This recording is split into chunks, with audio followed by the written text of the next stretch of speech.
হাই friend, মই আজি আপোনালোকৰ ওচৰত এটা নতুন ভিডিঅ' লৈ আহিলোঁ।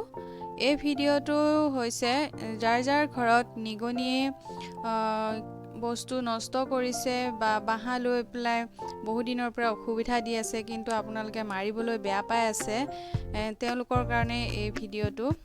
মোৰ ৰুমতো নিগনি হৈছে, গতিকে মোৰ মাৰিবলৈ বেয়া লাগে। সেয়ে মই এটা উপায় পালোঁ আৰু ভাবিলোঁ আপোনালোকৰ লগত শ্বেয়াৰ কৰোঁ। এইখন মই বজাৰৰ পৰা আনিছোঁ, 80 ৰুপিজ লৈছে।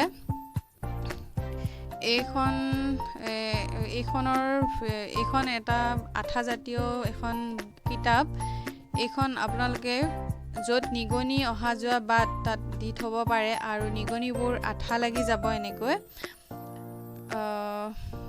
এন্দুৰ নিগনি ইয়াতে আঠা লাগি ধৰিব, সিহঁতে এৰাই গুচি যাব নোৱাৰিব যেতিয়ালৈকে আপোনালোকে এৰাই নিদিয়ে, নমৰে কিন্তু।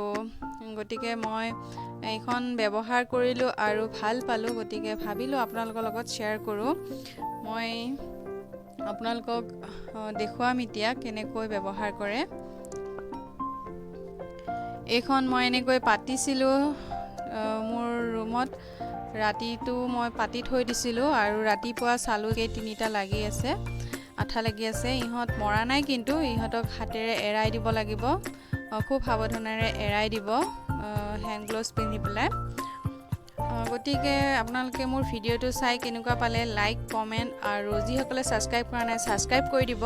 আৰু আপোনালোকে দেৰি নকৰি বজাৰলৈ যাওক আৰু 80 টকাত এইখন ক্ৰয় কৰি লৈ আহক।